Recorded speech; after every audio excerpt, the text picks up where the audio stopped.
Good morning, good afternoon, good evening, wherever you are watching this in a minute. Welcome to the Sales Academy workshop on connecting with prospects.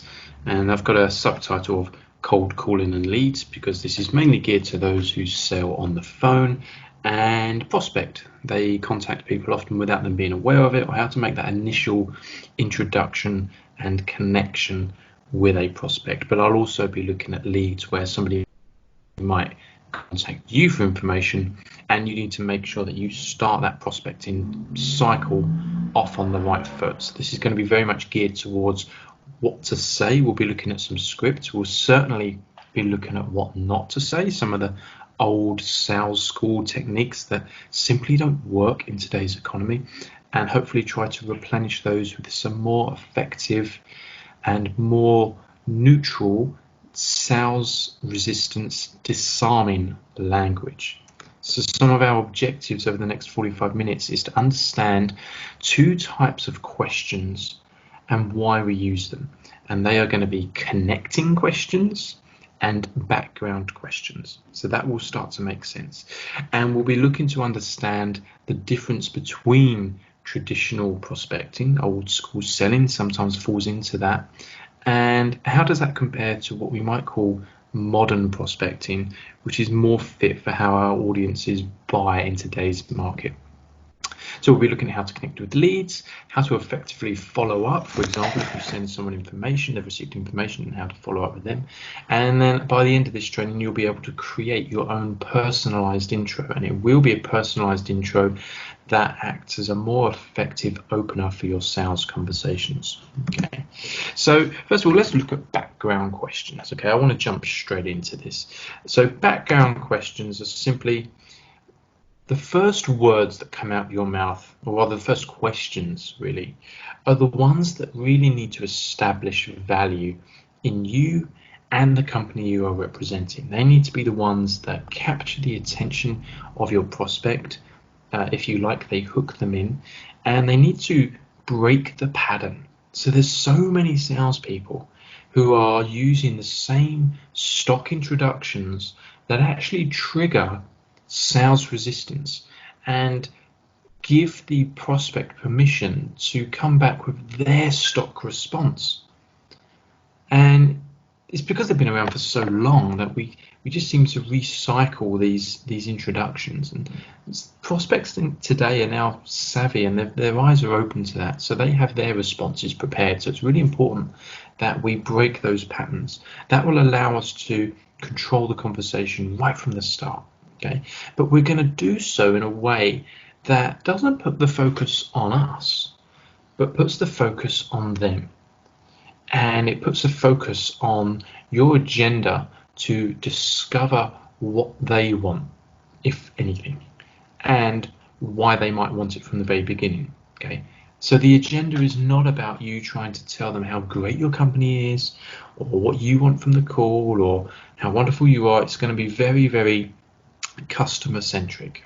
Okay, so let's look at what a traditional salesperson, if you like, might start with. Some of these old stock introductions that you'll find in probably most of the sales scripts that you might have got started with. So a prospect would say, what's the call regarding? And you would have an introduction such as, my name is Rob, and I'm with Eugene Coaching, and we provide executive coaching services. Then you just blah, blah, blah, blah, blah.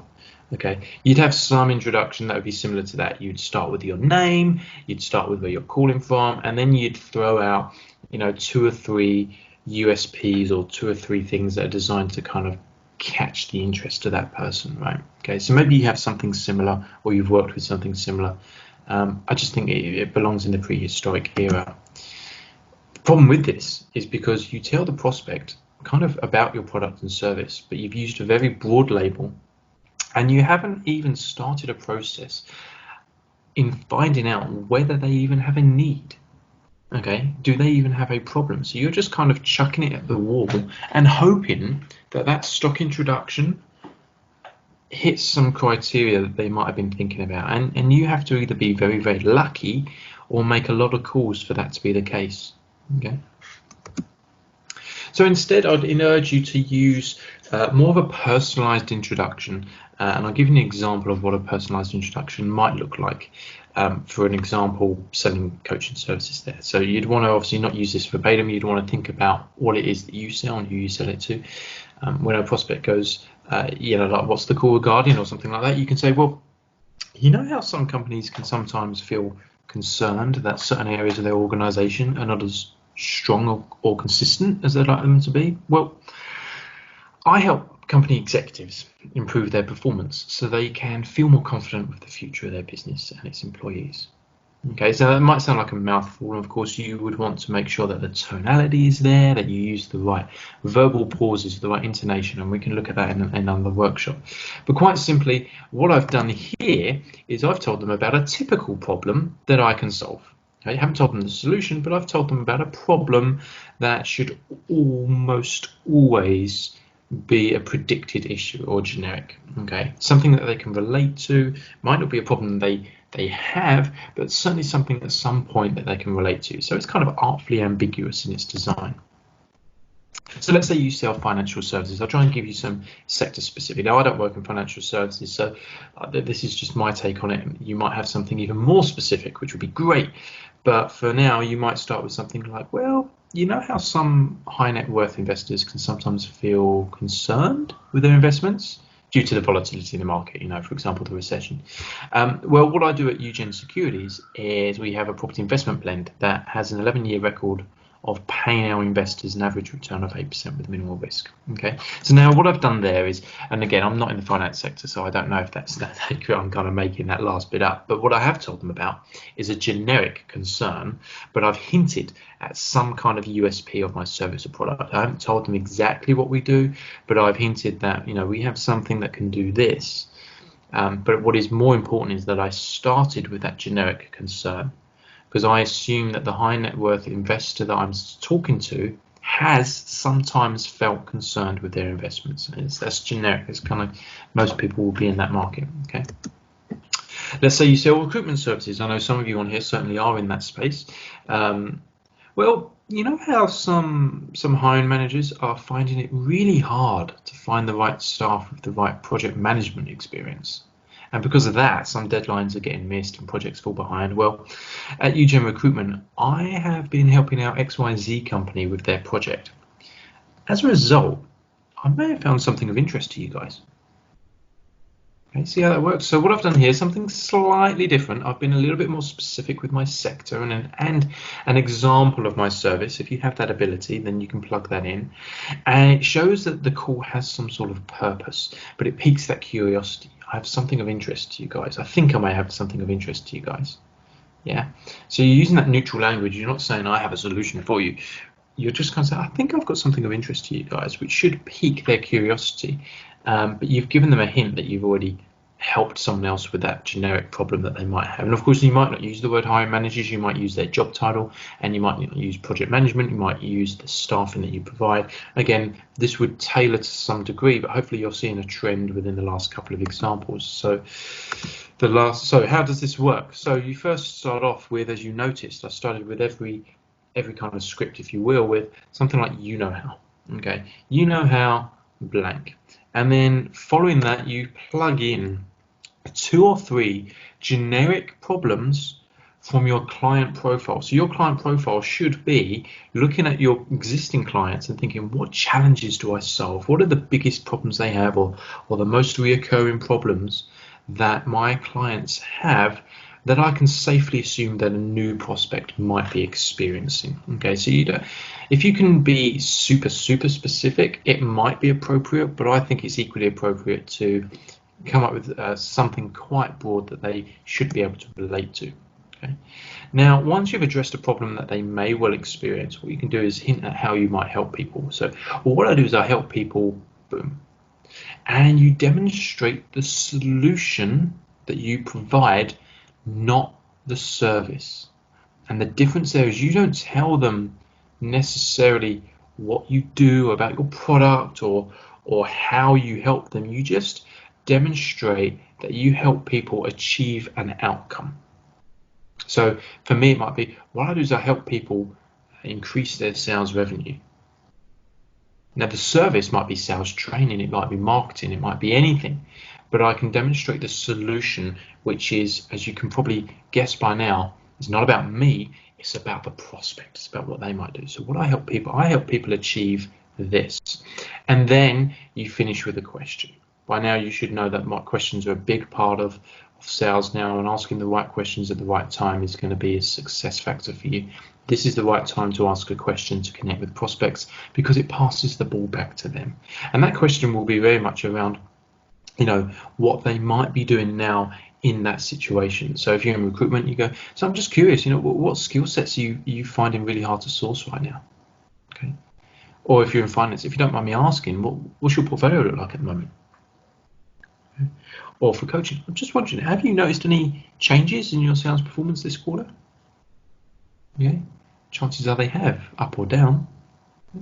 So always end with a question. So you start with how, add 2 or 3 generic problems that you solve, and you really need to think about the problems that they have for them to use your service. And then you explain how you help people, or what you do is help people to achieve an outcome. Be mindful not to tell them about your service just yet, about what you do. Keep it focused on the prospect, and then ask them the question which starts to open up the conversation. Okay, so problem, solution, question. That's how I think of it. Problem, solution, question. That is your personalized introduction. Now you need to personalize it in a way that feels right for you to say. It needs to feel very natural and organic. It's naturally going to be quite difficult for you to adapt to this now, because it's a new way of introducing yourself. So you can expect some discomfort or apprehension about using these introductions, but pick the one that at least feels right to you, doesn't make you feel uncomfortable. Problem, solution, question. So here's a traditional sales method. When we prospect, you reach your prospect. In this case, his name is John. You go, hey, this is John. You go, hi, John. My name is Rob. I'm with Eugene Coaching, and we provide sales coaching services for businesses looking to increase their sales. How are you today? Okay, does that sound familiar in some instance? Maybe you've received a call, maybe you've even made calls that are like that. The problem with that is just that it screams a complete stranger, a generic intro. It's not personalized whatsoever, and then we have that dreaded "how are you today?" And because our prospects have heard this or some variation of this, probably 10 times that day in some form or another, that they build up a stock response, like a knee-jerk reaction to say, hey, I'm really busy right now, or whatever. It just triggers that part of their brain that says, okay, I have to go into sales repellent mode. Okay, and then when they do that, we go into sales objection handling mode, and it just becomes like this, almost like this rehearsed back and forth. What we want to do is we want to break through that, and the way I suggest you can do that is by using something called a pattern interrupt. Something like, hey John, it's Rob from Eugene Coaching, just wondering if you could help me out for a moment. Just wondering, could you help me out for a minute? So you introduce yourself and where you're from. You do so in a way which might sound more familiar by saying it's Rob rather than my name is Rob. Okay, you certainly don't say your name is Rob if it's not. But by saying it's Rob from Eugene Coaching, you kind of deliver that with a tonality that's natural, that is confident, that makes them feel like they should have heard from you, or they should know who you are. Hey, it's Rob from Eugene Coaching. Just wondering if you can help me out for a moment. Okay. So this is what we call a pattern interrupt. It's something that might make them naturally, more than likely, say, yeah, sure, what is it? Because you're asking for some help. You're not, starting with that cheesy USP or that cheesy how are you or that cheesy hook, right? So when they say, yeah, sure, how can I help? You can say, well, I'm not so sure you can yet, but I was calling to see if you would be open to looking at any potential gaps in your sales process that might possibly be causing you to lose accounts.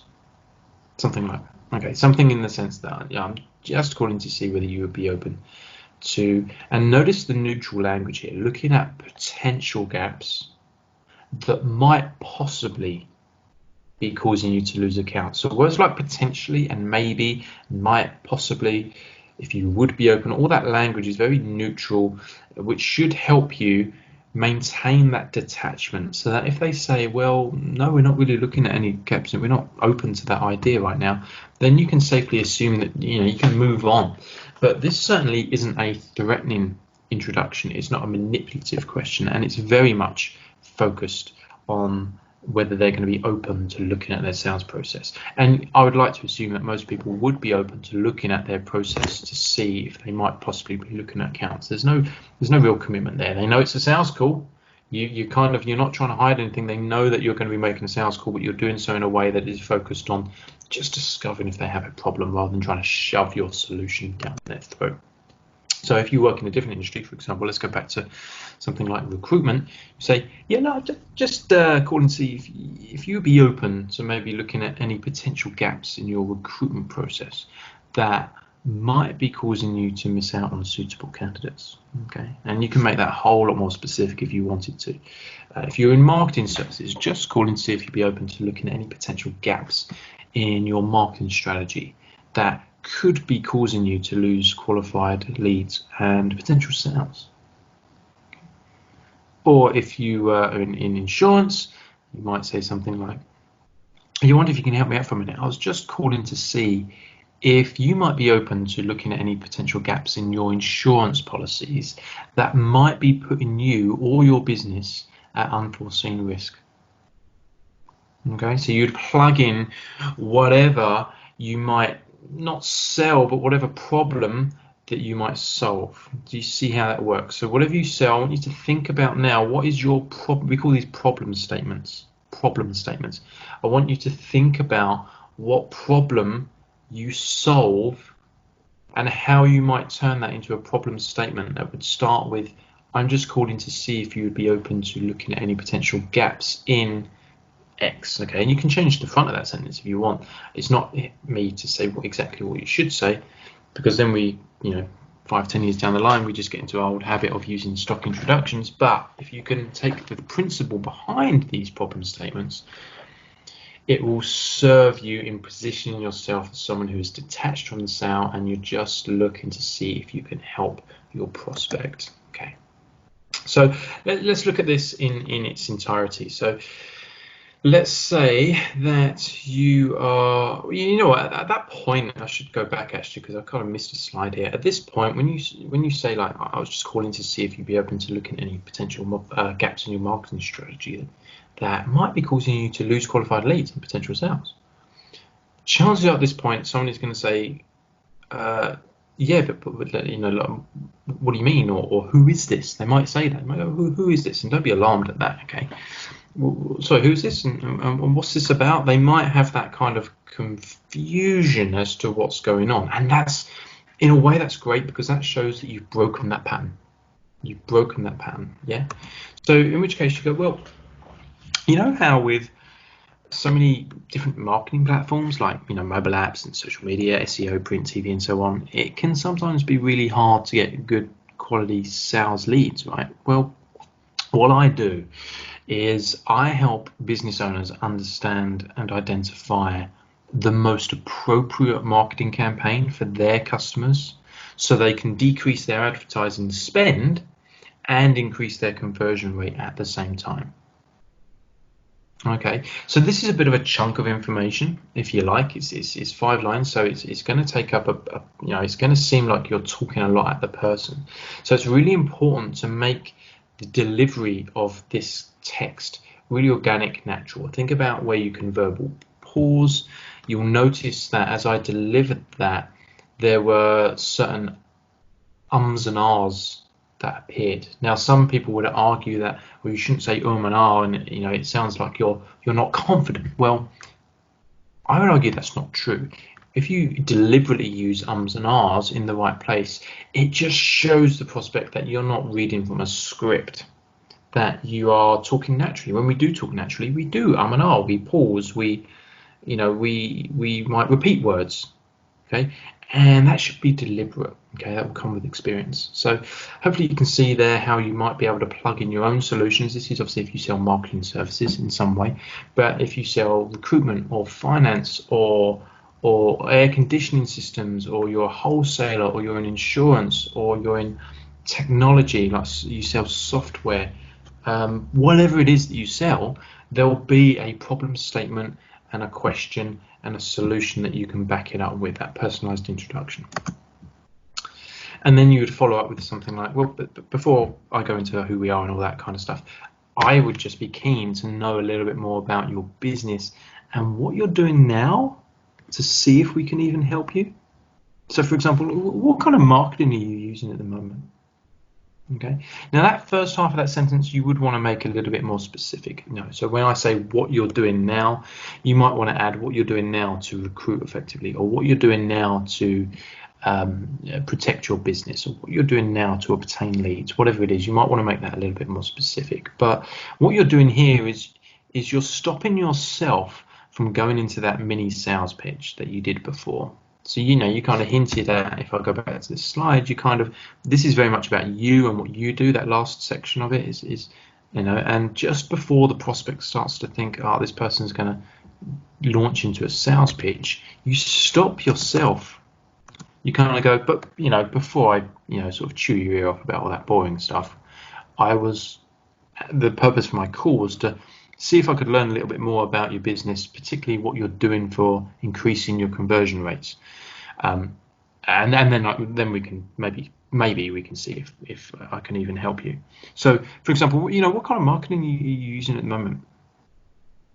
Okay, it sounds pretty natural. Okay, it sounds borderline bumbling, but it sounds more natural than perhaps one of those leading questions or permission to pitch, if you will. You need to ditch the pitch. Okay, should be a hashtag, ditch the pitch. Okay, so think about what you sell, think about what solution you provide, and think about how you can create and craft a solution statement, if you will, that ends in a question about their situation. And that's what I call a background question. Okay, so that question at the end, what kind of marketing you're using at the moment, you're starting to explore their background. So that's very much a background question. We'll be exploring these in the next couple of slides. But before I do so, I just want to explain what might happen if, and this has only happened to me once, okay, I think maybe twice, but I certainly know it's happened once, where maybe I didn't deliver it properly, maybe I sounded a bit scripted, I was having an off day, which happens. The prospect was a little bit savvy, and they just said, look, so what are you selling? Okay, I've only had it once, okay, which I think is remarkable. But if it happens, I think it's really important that you just try to diffuse that sales resistance before it's got up, and just say, look, oh no, sorry if I've offended you, I apologize. I'm not convinced I could even help you just yet. So what I was suggesting instead was maybe it might be appropriate if we asked a few questions to see if what I do could even help you. Are you open to that as a possibility? Okay, and they'll either say yay or nay to that. Okay, but very rarely have I found myself triggering some form of sales resistance by using a personalized introduction. It just simply doesn't seem to happen. But if it does, I wanted to give you that kind of safety net. So if somebody does say, what are you selling? It might happen in the early stages more often as you get used to the tonality, as you get used to delivering it. So if it happens, just have it up your sleeve to just, well, no, sorry, I apologize if I've offended you in some way. I wouldn't look to pitch my wares unless I'm sure I could help you. So what I was suggesting in the first instance was to talk about you, to find that maybe it was appropriate. We ask each other a few questions. We see if what I do could even help you in the first place. Are you open to that as a possibility? Okay. Notice I've changed the words. It's not so much about using the exact words. Language is very powerful, and there are some instances where I think you should use the words exactly. But for the most part, it's about making it sound natural and organic.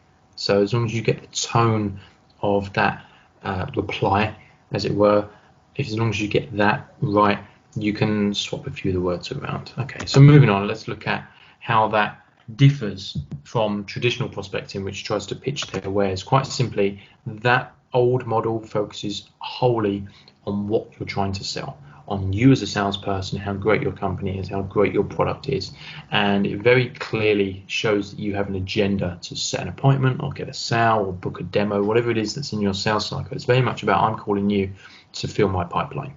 Okay, that is what traditional prospecting does. But in comparison, what we just looked at a few slides back, the modern prospecting, the way to do it instead is much more focused on establishing a conversation around their problems.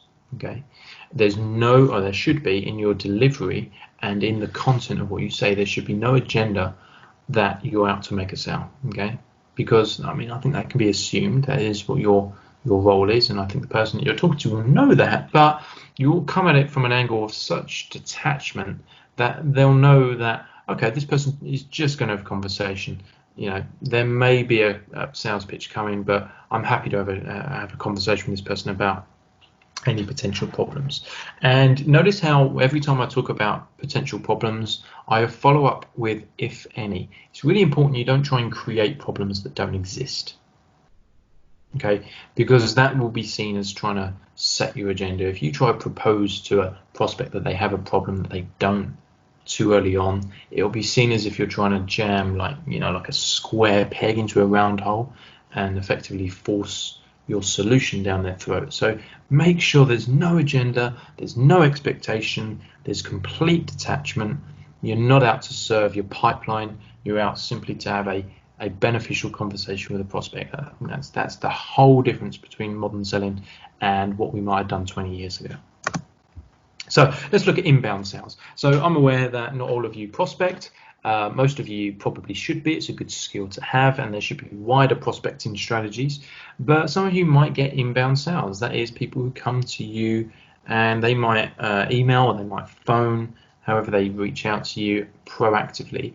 And it can be really easy to assume that when someone calls us, they call our phone and they pick up and they say that they might potentially, they're looking to speak to somebody about recruitment or marketing, whatever it might be. It can be really easy to assume that this sale is going to be easy because they're calling us. Okay. Do not fool yourself into thinking inbound leads are going to be any easier than outbound prospecting purely because they've made contact with you. It's a really it's a really common assumption to make, but there are some challenges with inbound leads that you need to be aware of. And quite simply, this is that you've had no opportunity to research. You know nothing about who this person on the phone is. Okay, so you don't know whether they're a technical buyer, whether they're a purchaser, like a procurement officer, or a tire kicker, or whether they are the office manager, someone who isn't a decision maker, who's just been asked to phone around for quotes. You have no idea who you're speaking to, and you really should. That's obviously when you're prospecting, you research who you should be talking to, and you can tailor your approach for that person. So you're kind of caught a little bit off guard. Also, they've probably contacted other vendors. Bear that in mind. They have entered a sales cycle, so that is something of an edge that you have. But in doing so, do you think you're the only person that they reach out to? Responsible buyers are doing research. We explored this early on. They're doing research on you and your competitors, and they're making informed decisions about who they contact. And if you think that you're the only vendor, the only supplier that they're reaching out to, that's incredibly arrogant. They are talking to your competition. So if anything, the competition is now more fierce. So I hope you can understand how that can be a challenge, that now you have some competition that's touting for this business. Here's what a traditional kind of what I hear inbound leads handled like a lot of the time is that they'll pick up the phone, they'll answer the phone, the call gets passed across, and they'll say, hey, this is Rob from Eugene Technologies, whatever. You're interested in our CRM system, right? Let's assume that we're selling software. And the prospect goes, well, could you tell me more about it? And the salesperson then takes that as permission, because the person's called, to launch into pitch. Okay, so they start going out, well, our software you generate, it helps you track all your customers and lead generation activity. And it's been proven to improve sales productivity by up to 35%. Okay, we were named Sales Product of the Year by Nobody Cares magazine, and we're just the best solution on the market and you end up just going on and on and on and on. Okay. It's no different to you really starting with those stock introductions, okay, and you end up burning what is potentially a valuable lead, because it is a valuable lead because it's inbound. It doesn't mean it's any easier though. Okay. The problem with this is you've just made assumptions the whole way. You haven't qualified. You're doing what I call benefit puking. I love that term. You haven't done a needs analysis. You haven't found out if they've got any problems. You don't know why they're calling you. It's just wrong from the start. And what you'll often find as a result is, sounds great, can you send me an email? Okay. And then you get really frustrated because you're like, well, you called here, you must be interested. Now they want me to send an email. It just, you've built no value from that. Okay. So instead, I'd encourage you to remain detached. Okay. This is going to test your detachment when someone calls you, particularly if you don't get inbound leads a lot. It can be really exciting. I get it. Suddenly the phone rings. Someone's calling me. It can be really exciting, and you can think, right, now I've got to do everything to close this deal because I'm not going to get this opportunity again. I would urge you just stay really detached. It's really going to test this part of your new skill set. Something like, so, hi, it's Rob here. I understand you've got some questions about the CRM system. See, it's about questions, not interest necessarily. And so the prospect will go, yeah, can you tell me more about it? Okay, they'll say the same thing, but your response is going to be very different this time. It's going to be, yeah, of course, I'd be happy to. Before I sort of go into the sort of finer details, I should probably ask, what was it about the system that attracted your attention? Okay, so you've answered a question with a question, okay, which is something you'll need to get comfortable doing. That is a connecting question in this context. Okay, this is your connecting question. What is it about the system that attracted your attention? Now, why are we asking this question? You've probably heard me say again and again and again about getting prospects to verbalize and physically say why they might be interested or about their problems.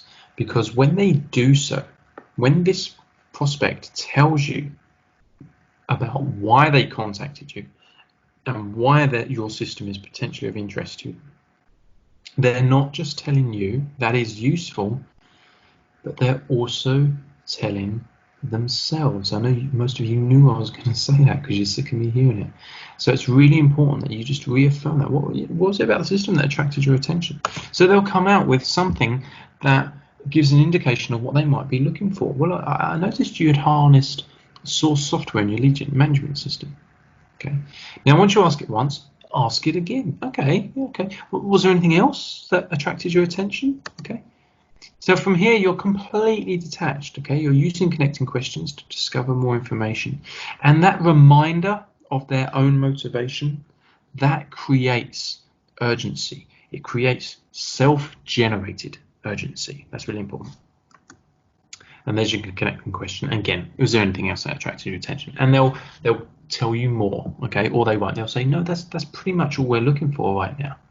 Okay, and there's nothing wrong with that, but you might just find by asking that question again, they'll say something like, yeah, I also noticed that it integrates with XYZ, or you have a monthly billing system, or whatever it might be. Okay.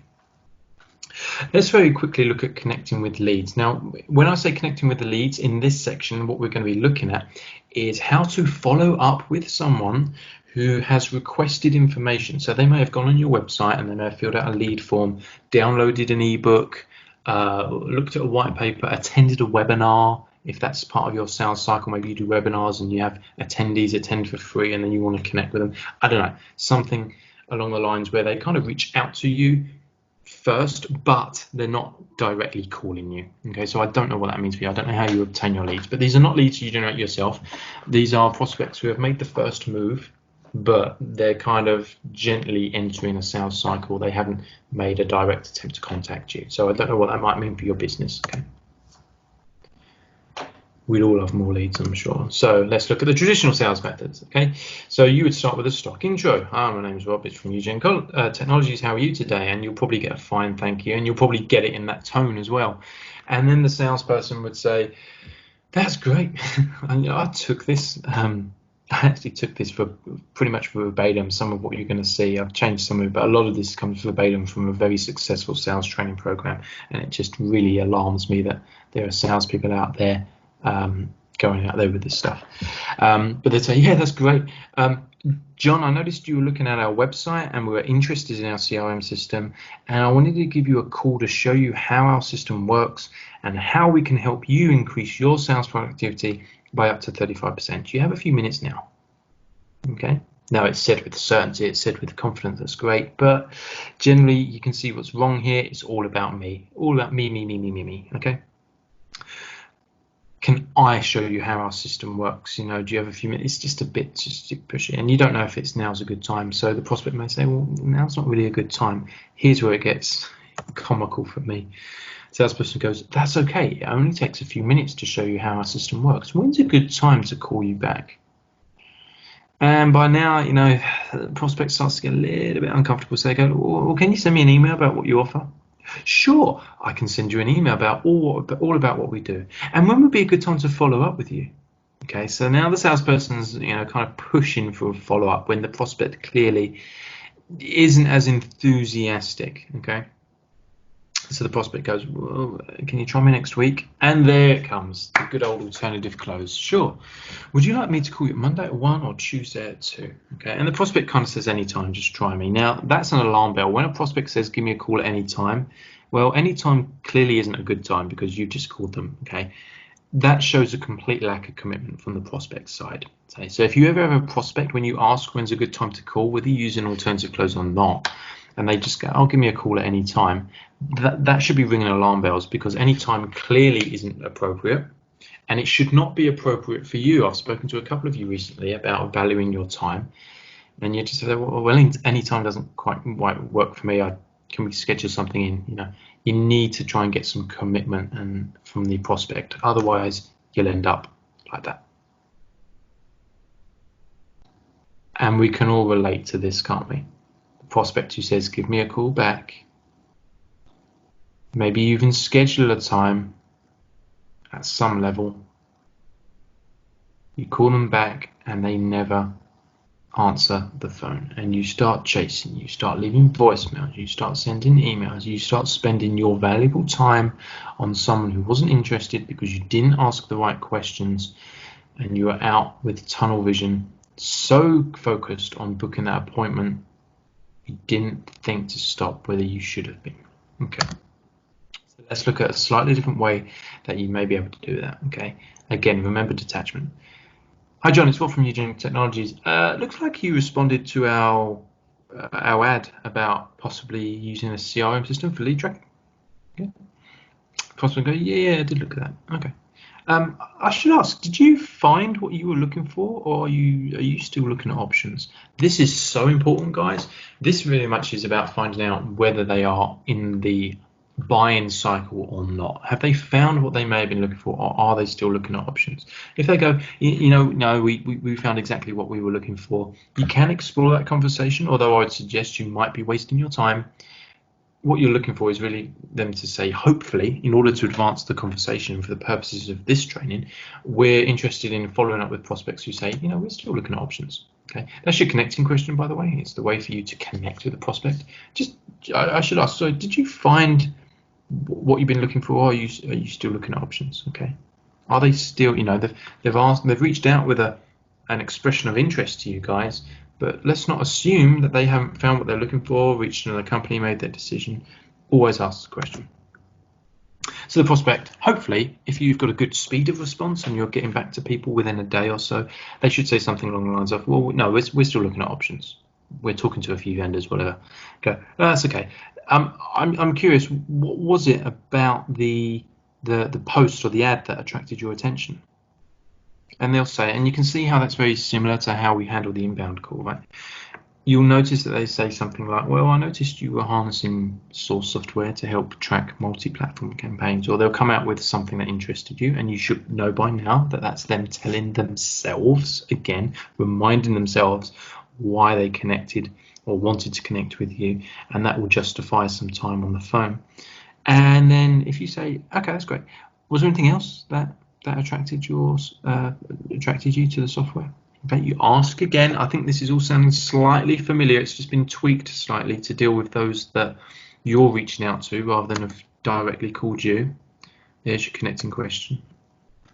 The prospect might say something like, well, there also seem to be some reporting functions that we could use. Okay, cool. So you only really want to ask that, that question about what interested them twice, because you could go on and on and on and on. But they might even say something like, no, that's really all we're after. Okay. And at some point, once you've established that you're not really out to pitch them as such, let's reinforce that and let's talk about how we can get a background question in. Okay. So in order to increase that detachment and that hiding that agenda from the salesperson, something along the lines of, okay, well, I can share some details with you, although I think it might be more appropriate if I knew a little bit more about what you're doing now in your campaigns and what you're possibly looking for to see whether this is even right for you. Okay. Now, there's not enough salespeople doing that. There's not enough salespeople telling the prospect that, I don't even know if we're the right thing for you. I mean, we're good at what we do, but it doesn't mean it's right. That kind of, think about the tonality that you're using. I just think it might be a bit more appropriate if I know what you're doing now and in your campaigns, what you're looking for, that kind of thing. Let's have a chat around that to see if, that what we do is even right for you, or can see if we can even help you. How detached is that? That person shouldn't really be feeling any sales resistance at that point. And then you follow up with a question. So, for example, can you kind of share with me, how are you managing your campaigns now? Okay, see how that works? It's really kind of gentle tone, and you're starting that conversation. That's your background question, and you're starting that conversation with how they are managing their campaigns now. And then you would go on into a needs analysis, which is something that we will look at in later workshops. So for now, just remember, these are leads that fill out a web lead or an expression of interest, however you capture your leads. They're kind of early on in the sales funnel, but they generated themselves. Step one, always state who you are and where you're calling from. I think even in today's modern selling, it's important that you're not a stranger, but don't do so in a cheesy way. So always, keep it casual. Hey, it's Rob from Eugen Training here. Reference the source of the lead, i.e., looks like you were on our website, or looks like you downloaded an ebook. I see you attended our webinar, whatever it might be, and remind them why you're calling. Please ask if they have found a solution or if they are still looking. Kind of like what's their level of interest to something. Thanks for downloading our ebook on, how to attract higher ticket leads. Did it have everything you needed in it? Are you still looking at stuff like that, or have you found what you were looking for, or did the ebook kind of cover it all off? Then ask for permission to ask questions. So like that, sure, I can tell you about it, but I think it might be more appropriate if we have conversations. And if you get a sense that they're time poor, you can then book an appropriate time, and then start with a background question. Okay, and your background questions, as you know, is about what are you doing now for this? What are you doing now for that? Keep calm, keep relaxed, neutral tone. If you try and be excited and energetic, it will just create sales pressure. We talked about curbing enthusiasm. The background questions you want to be using are things like, what are you doing now? What are you using now? Who do you use? What type of, all these kind of things about finding out what their current situation is. Okay. If it's something that is potentially new to them, so what got you involved in generating leads? What got you involved in this? Or how long have you been generating leads? I'm using lead generation a lot, I guess, but if you are in, if you're in insurance, so what type of insurance have you got now? What are you doing now to protect the business? Okay. How long have you had an insurance policy? Okay. Or let's say that you sell, I don't know, blank, financial services, something. Why am I going for boring ones? Let's say staffing. I know some of you. I know some of you in the recruitment industry. So can I ask you? So what are you doing now to reach out to engineering contractors? What are you doing now to find those top skill sets out there? Okay. Or who do you use for attracting temporary staff, if anyone? Okay, something like that. Just find out about their current situation. You only really want to ask one or two of these questions as a maximum. Oh, look, I've got some examples. Didn't even know I had those. So professional services, what kind of business do you want? That's like coaching. How long you've been in that industry? Real estate, what made you decide to move to that area? Okay. If you're in real estate, for example, where do you live now? And how long have you lived there? And what made you decide to move to that area? So 2 or 3 of these background questions is probably maximum where you want to go. Or if you're in the automotive industry, I can't believe I haven't used cars yet. What cars do you drive now? What kind of car are you driving now? How long have you been driving those cars? Okay, can I ask you a question? What made you decide to buy that type of car? Okay, find out about their motivations at that moment in time. See how those work? Okay, so there's loads of background questions. You only want to use 2 or 3 that are appropriate, and they may be different depending on how you decide to position yourself. But you'll notice that they're very much geared towards what their current situation is. So it's nothing to do with your service. It's to do with what makes them choose what situation they're in now. Hopefully that makes some sort of sense. So, as a quick summary, we've looked at personalized intros. Remember those problem solution question outlines. You know how, 2 or 3 problems. What I do is help people, and then that question, that connecting background question there. Okay. Be aware of how traditional and modern prospecting differ. One is focused on you, the other is focused on the customer. I think we all know by now who we should be focusing on. Okay. I like to call it selling by not selling. This is very much the inbound sales and follow-ups. When somebody calls you, and I'm sure you've had this experience, when you call a provider, okay, when someone calls you, they are half expecting a sales pitch.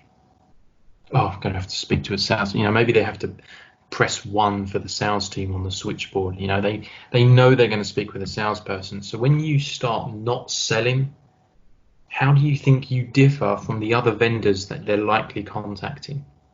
If they call 3 suppliers and the first guy, the first girl starts pitching them, and the second guy or girl starts pitching them, and then they get to you and you're like, yeah, I can tell you a bit about it if you want. I think it's probably better I know a little bit more about what's going on with you first. Can you tell me a little bit more about this? All of a sudden you're selling by not selling. And lastly, those background questions, you can take some of them to the bank. There are other background questions. It's purely about finding out what their current situation is. So thanks very much for attending this one. As I say, it's been on cold calling and it's been on leads, both inbound leads and reaching out to those leads that put an expression of interest in. I think you'll agree that prospecting is a massive part of our business. We are not all blessed yet with influx of online business where people just seem to buy from us, and hey, if they were, we'd probably be out the job, right? So I think honing your phone skills and the way that you connect with people, whether you're doing it proactively or reactively, whatever it is, needs to be a step above your competition. It's a very noisy marketplace out there. It is a very challenging environment, so we need to make sure that we stand apart from other salespeople. And the way to do that, hopefully you've found a couple of things that you can implement now within this workshop. Okay, so thanks very much. I wish you good luck and good health. Have fun with this as well, because you're certainly not going to trigger any sales resistance, and hopefully that should make you feel more comfortable. Hopefully that should make you feel more comfortable selling, which is a big key. Let's revisit that stat that came in that Daniel H. Pink study. 82% of people feel uncomfortable selling. I don't feel uncomfortable using this kind of stuff because I'm detached from it and it's very neutral, and I'm very, very unlikely to upset anyone. So it makes me feel better, and that's what it's all about. So until then, have fun, look after yourselves and each other, and I'll see you on the next workshop. Take care of yourselves. Bye-bye.